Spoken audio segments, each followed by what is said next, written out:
ladies and gentlemen. It's happy to see you in the final video.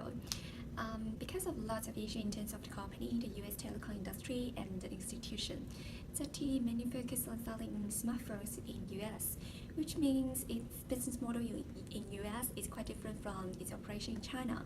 The value proposition is limited to cost-efficient, quality communication technology accessible to all, and by partnering with e-commerce retailers such as Amazon and local resellers, chip suppliers, and R&D partners, ZTE is able to deliver value to the US consumer through online platform and physical stores. Now about market and industry situation in the USA. Recently, ZTE experienced a big financial difficulty on the US market due to the ban on the smartphone sales. And this ban affected so much just because it was 10% of the US market share of the smartphone market.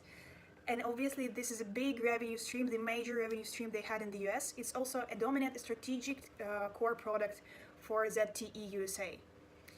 Another point is that there is a struggle in development of 5G network in the USA. The White House also keeps claiming that they are discussing the possible nationalizing of 5G network in the USA. And obviously all listed is just the side effects of the trade war. And we're going to elaborate on that in our group report. Institutional factors had been the main driver of ZTE's operations in the US in the last year. After ZTE broke US sanctions by supplying parts to Iran and North Korea, US institutions impacted ZTE in two major ways. First, the US government had imposed an export stop for chips to ZTE.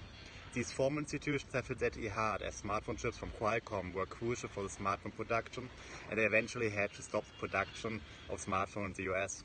Second, ZTE had to deal with informal institutions and social sanctions, as 6 different US intelligence services warned about the use of ZTE smartphones because of the assumption that they could be used for espionage by the Chinese government.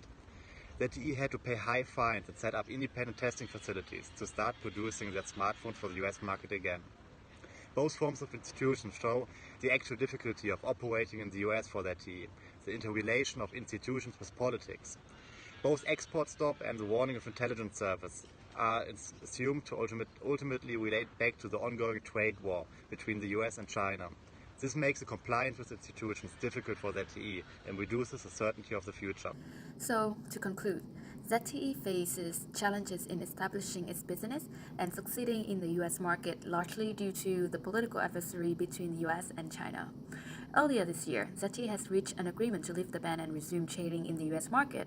However, for its long-term strategy, ZTE can only succeed in the global scale like Huawei if they refine the global value chain to become more independent, especially more independent from single suppliers like the US. What is next for ZTE is to battle over trade and technology to empower the war of tomorrow.